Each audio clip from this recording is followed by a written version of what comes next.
If you have just a few seconds, I'd like to say something before Columbia goes on with its programs. My name is Mary Ann Spitz, and I'm 14 years old.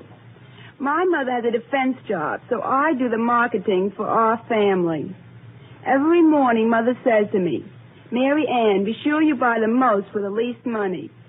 So lately, I've been buying all the Victory food specials. These are marked with a red, white, and blue basket sign with a big red V. The reason I always look for this sign is, well, you've heard the old saying, an army travels on its stomach. I know Uncle Sam needs lots of food to feed our fighting men. An army that's going places has to have good things to eat. Now, steak fried rare with French fried potatoes is my favorite meal. But I'd rather have a soldier eat this dinner than eat it myself, if it will get this war over sooner. So, if you have friends or relatives in the armed forces, think twice before you buy the food they need. Look for the Victory specials and help win the war faster.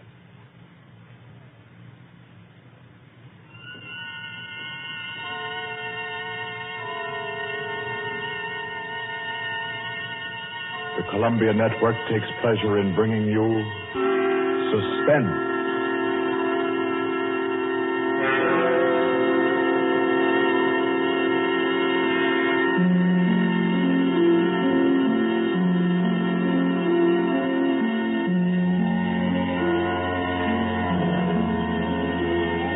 Suspense, Columbia's play theater of outstanding thrillers, produced and directed by William Spear and scored by Bernard Herrmann. The notable melodramas from fiction and stage and screen, from the world's great literature of entertaining excitement, presented each week to bring you to the edge of your chair, to keep you in suspense.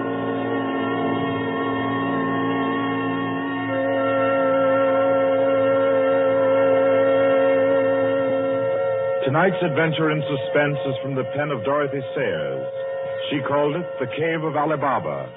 Like the tale told by Scheherazade, a distinguished ancestress in the storytelling art, Miss Sayers' thriller deals with 40 thieves and with 2 magic words.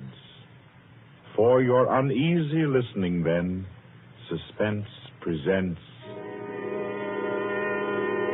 The Cave of Ali Baba.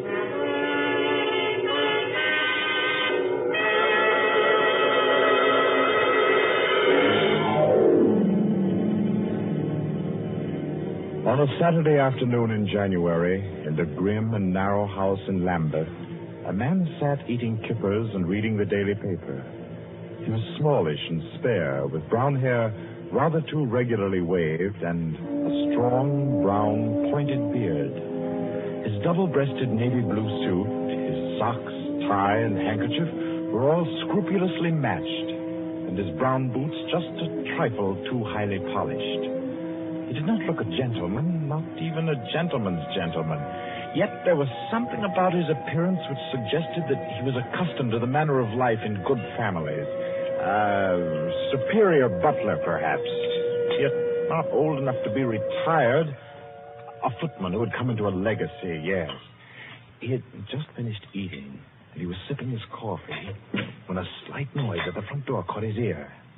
Swiftly, too swiftly for a quiet little man sitting eating kippers and reading his paper on a Saturday afternoon, he sprang up. He dashed through the small hallway and he flung the door open. Of course, no one in sight. The Society is at least dramatic in its delivery of its correspondence. And as if he knew what he would find, he shut the door and turned to the hat stand in the hall. An envelope had been placed there. It was addressed to Joseph Rogers. So Mr. Rogers opened the note. Number 21.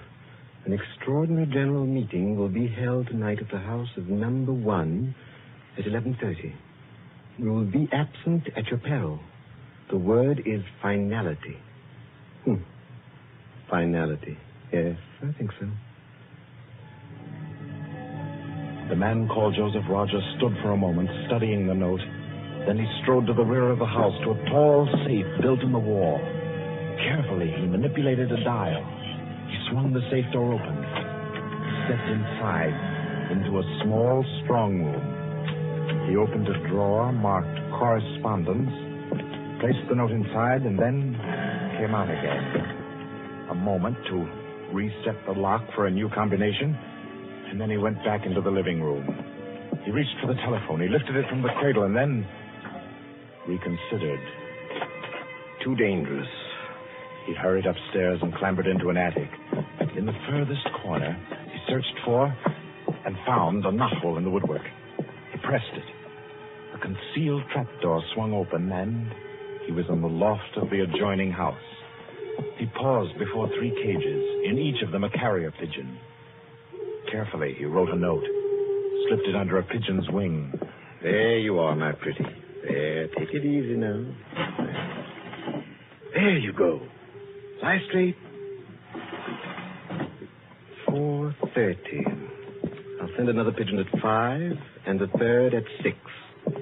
I should have my answer by 9:30 at the latest. Oh, I forgot one thing, most important. Mr. Rogers moved through the trapdoor, back into the attic of his own house, and once again he stood before the tall safe built in the wall.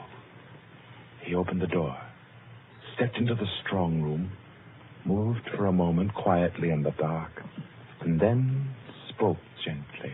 Now, be good, my sweetheart. I'm depending on you. Open sesame. Come on now, old thing. Open sesame. Open sesame. That's better.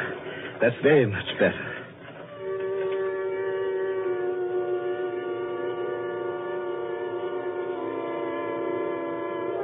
By 9:30, his answer was back.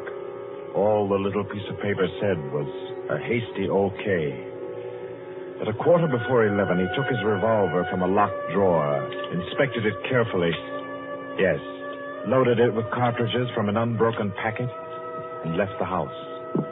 He walked quickly, keeping well away from the wall. And when he climbed on a bus, he sat next to the conductor, where he could watch all who got on and off. By 25 minutes after 11, he was out on lonely Hampstead Heath, pausing in the shadow of a large tree to adjust a black velvet mask on which, in white thread, was stitched the number 21. Then he stepped briskly to the door of the villa that lay before him and...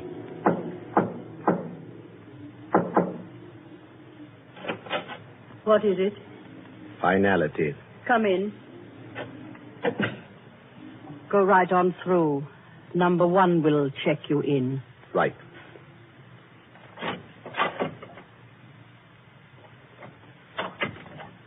$21, sir. Lift your mask. Very well, 21. You may go on to the meeting room. Thank you, sir.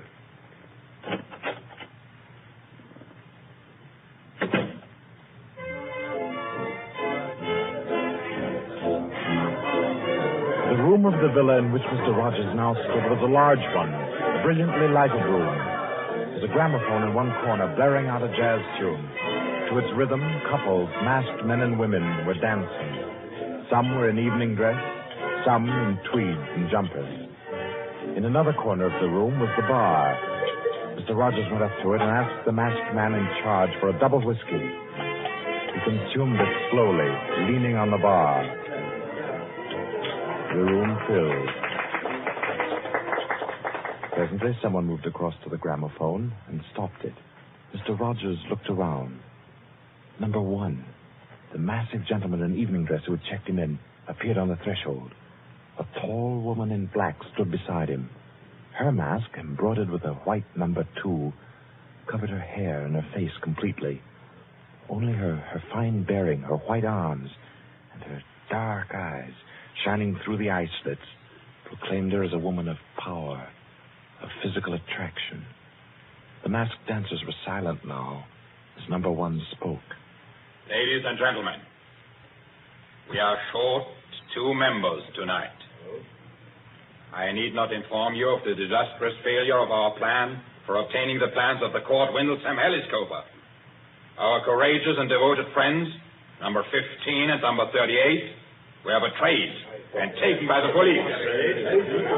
Some of you might fear that under examination these two would break down and give away our society. There is no need for such a fear. I gave the usual orders, and their tongues have been silenced. Their defense will be discreetly compensated in the usual manner. I call upon number 12 and 34 to undertake this agreeable task. They will attend me at my office for their instructions after the meeting. Will the numbers I have named kindly signify by raising their hands that are able and willing to perform this duty? Thank you. Ladies and gentlemen, please take your partners for the next dance. The gramophone struck up again. Mr. Rogers turned to a girl near him in a red dress. She nodded, and they slipped into the movement of a foxtrot. The couples gyrated solemnly and in silence. Their shadows were flung against the blinds as they turned and stepped to and fro. The girl in red spoke to Mr. Rogers. What's happened? I'm frightened, aren't you? I feel as if something awful was about to happen. It does take one a bit short. Number one's way of doing things. But it's safer like that. Oh, those poor men. No talking, please. You know the rules. Sorry. In silence, the dance continued. And then it came to an end. And then when it had finished, the dancers came again to where number one sat and waited with tense eagerness for him to speak. Ladies and gentlemen, you may wonder why this extraordinary meeting has been called. The reason is a serious one. The failure of our recent attempt was no accident. The police were not on the premises last night by accident. We have a traitor amongst us. This last failure was not the first. You'll remember the unfortunate way in which the affair of the Dinglewood pearls turned out. And there were others. However, I am happy to say that our minds can now be easy. All these troubles have been traced to their origin. The offender has been discovered and will be removed. The misguided member who introduced the traitor to our ranks will be placed in a position where his lack of caution will have no further ill effects. There's no cause for alarm. Ladies and gentlemen, please take your partners for the next dance.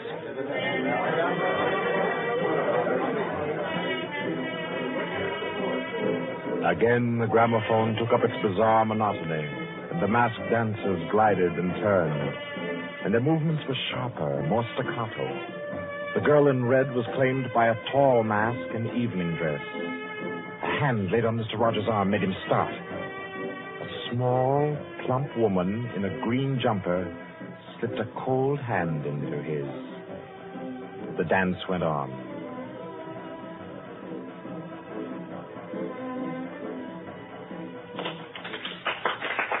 When it stopped, everyone stood detached, stiffened in expectation. The endless interval was over. Number one raised his voice. Ladies and gentlemen, you will no doubt wish to be relieved of the questions on your mind. I will name the persons involved. Number 37. No! Silence! I swear on never. Silence! You have failed in discretion. You will be dealt with. If you have anything to say in defense of your folly, I'll hear it later. Sit down. Number 37 sank down upon a chair. He pushed his handkerchief under the mask to wipe his face. Two tall men closed in upon him. The rest fell back. Ladies and gentlemen, I will now name the traitor. Stand forward. Number 21. Take off your mask. Number 37. This man was introduced to our society by you under the name of Joseph Rogers, formerly second footman in the service of the Duke of Denver, dismissed for petty thievery. Did you take steps to verify the statement? I did. As God's my witness. It was all straight. I had him identified by two of the servants. I asked all over about him. The story was true. I'll swear it was. Number 21. Your name has been given as Joseph Rogers. Is that your real name? Answer me. Is that your real name? No. What is your name? Peter Death Fredden Whimsy. Silence! My compliments, your lordship. We thought Lord Whimsy was dead. He was killed, so the paper said 2 winters ago, while shooting big game in Africa. He even left a will, proved at £500,000. To his mother, I believe, the Dowager Duchess of Denver. Lord Peter Wimsey, indeed. Well-known book collector, man about town, distinguished criminologist.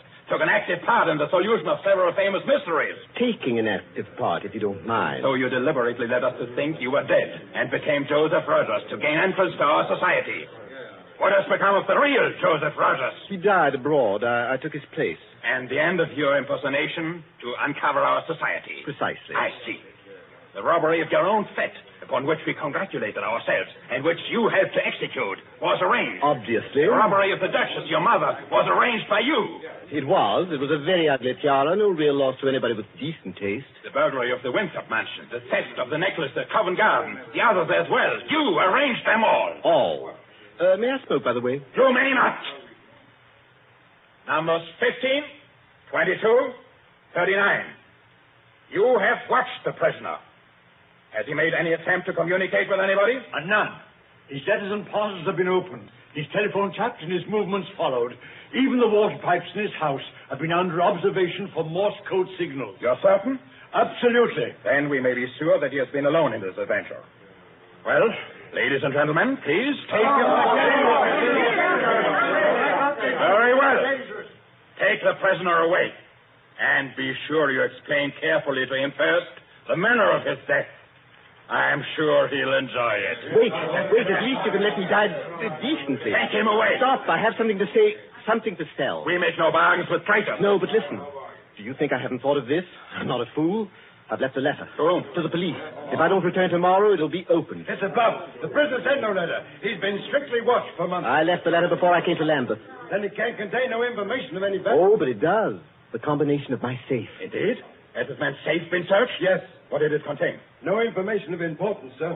An outline of our organization, the name of the house, nothing that can't be altered and covered before morning. And did you investigate the inner compartment of the safe? You hear what he says, did you? He's trying to bluff. There is no inner compartment. I hate to contradict you, but I'm really afraid you must have overlooked it. And what did you say was in the compartment, if it does exist? The names of every member of this society with their addresses, photographs, and fingerprints. How did you say you'll contrive to get this information? By doing a little detective work on my own. But you've been watched.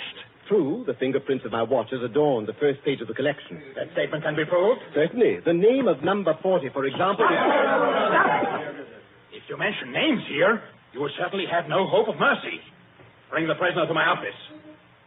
Ladies and gentlemen, take your partners for the next dance.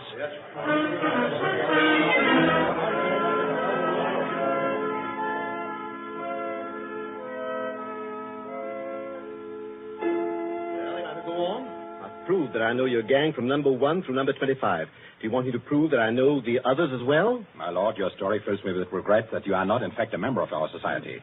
Wit, courage, and industry are valuable in an association like ours. I fear I cannot persuade you.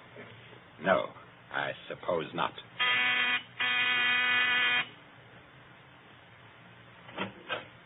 Yes? Ask the members kindly to proceed to the supper room.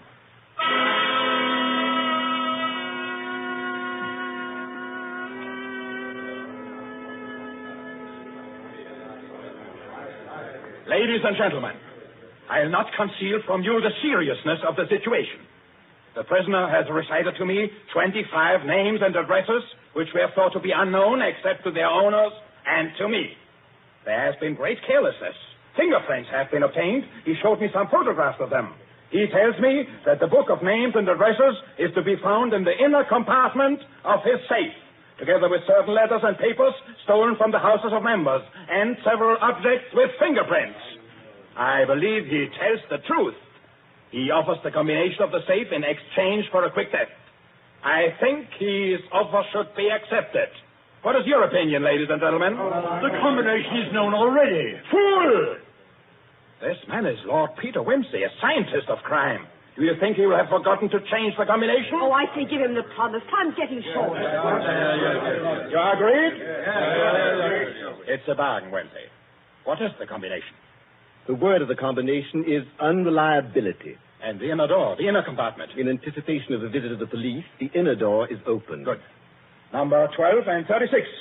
You will go to the prisoner's house and... Why should anyone... That's right. I agree.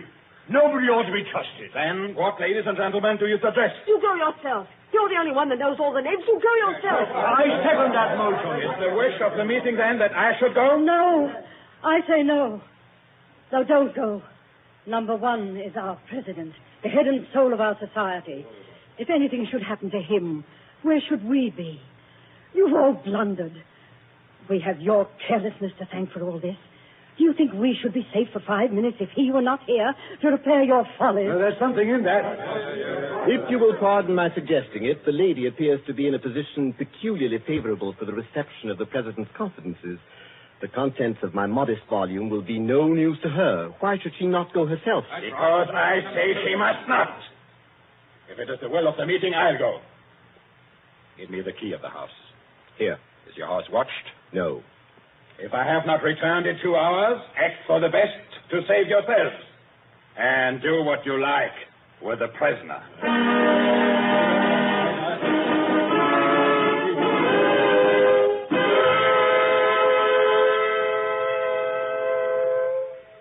The president has been gone 2 hours. Traitor! What's happened to him? How should I know?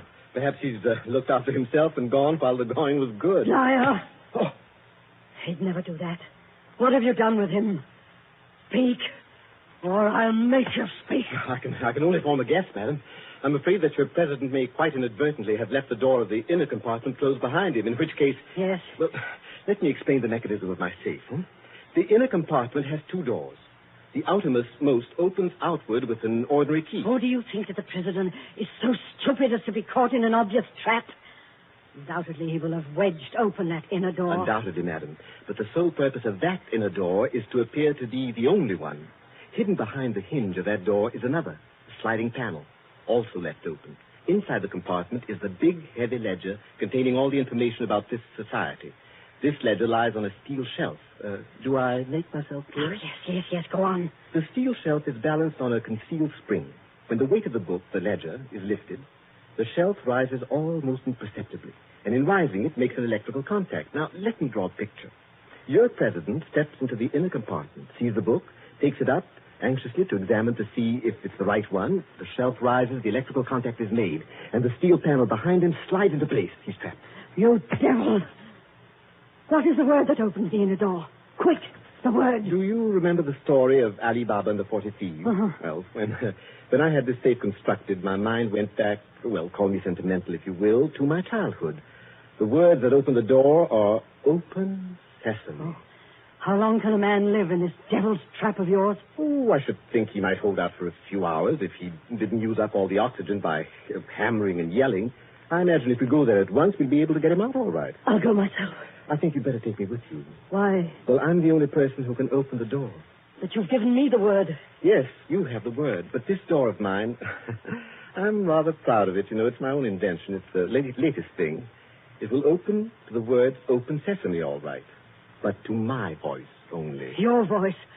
I'll chop your voice in my hands. What do you mean, your voice only? Don't touch my throat like that. You'll wreck my voice, and then the door might not recognize it. There, that's better. The door got stuck for a week once when I had a cold. Is what he says true? Is it possible? Perfectly possible, madam. It'll have a microphone arrangement. It could be done also with light vibrations. We must let him go. Take the ropes off him. Let him go, nothing. He doesn't go to blab to the police. The president's done in, that's all. And we'd all better make traps while we can. It's all up, boys. Right. Chuck this fella down the cellar and fasten him in. I'll go and destroy the ledgers. 32, you know where the switch is. Give us a quarter of an hour to clear, then you can blow the place to glory. No. No, you can't leave one to die. He's your president, your leader. I won't let it happen. I won't. I'll free this man myself. Here, none of that now. Let me go. Let go of me. Think, Blaster, think. It'll be light in an hour or two. The police may be here at any moment. Police? Oh, yes. Yes, you're right. No, we mustn't imperil the safety of all for just one man. He himself would not wish it. Throw this man in the cellar and let's get out of here while there's time.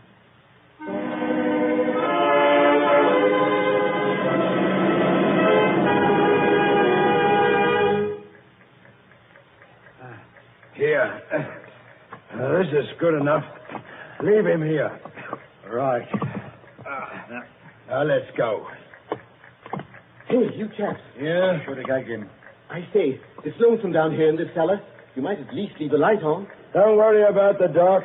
They're taking you here as a time fuse for the bomb that's going to blow out this place. It's all set. You won't have long to wait. Not long.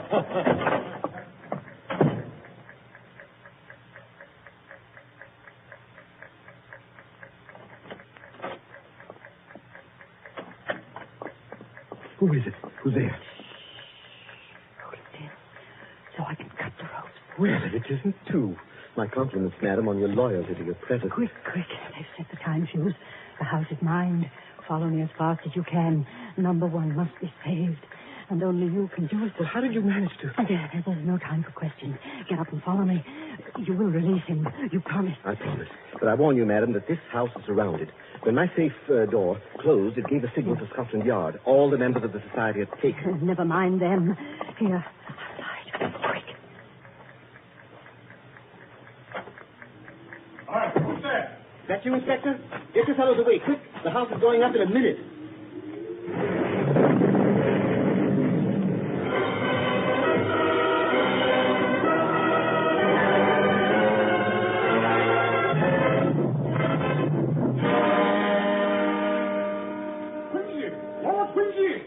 It's Inspector Parker, old man. Are you all right? I'm a bit winded.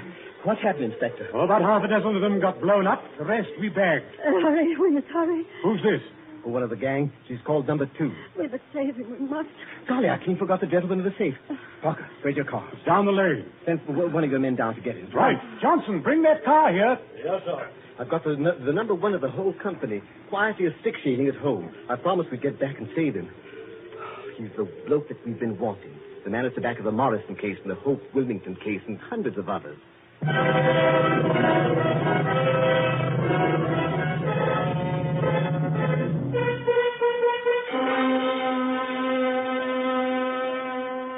Is this it? Quite a contraption. Yes, I only hope he hasn't upset the adjustment by something like it. Oh, please, hurry. I hope you haven't hurt my voice. Oh, you sound all right. I can only be conversational. Come on, old thing. Show us your paces. Open sesame. Open sesame. Confound you. Open sesame. Open sesame.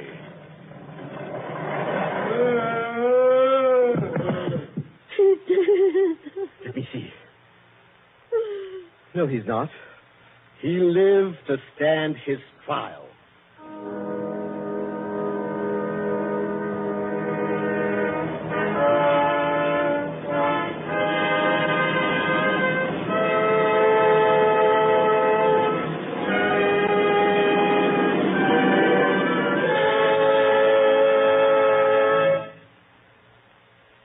And so, all's right with the world, as it always is when Lord Peter Wimsey is involved. The Cave of Ali Baba by Dorothy Sayers is the story which gave us tonight's Suspense. Suspense is produced by William Spear. Our guest director for this evening was Robert Louis Sheehan. Tonight's radio drama was written by Peter Lyon and scored by Bernard Herrmann. Romney Brent was Peter Wimsey, William Moulton played number 1, and Ira Gerald, the lady in the case. Others in the cast were Kathleen Cordell, Victor Beecroft, Roland Bottomley, J.W. Austin, William Podmore, Ian Martin, and William Malton. Next Wednesday, Suspense will not be heard because of a special all-star Hollywood broadcast which Paramount Pictures will present.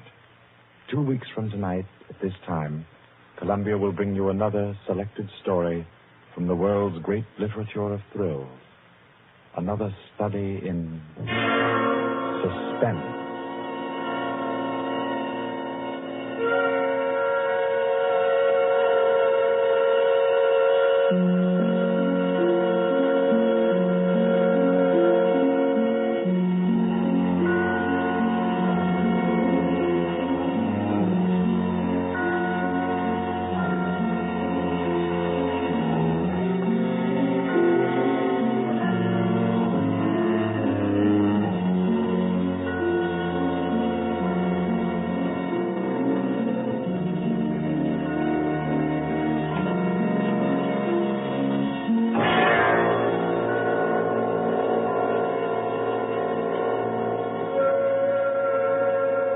This is Barry Kroger, and this is the Columbia Broadcasting System.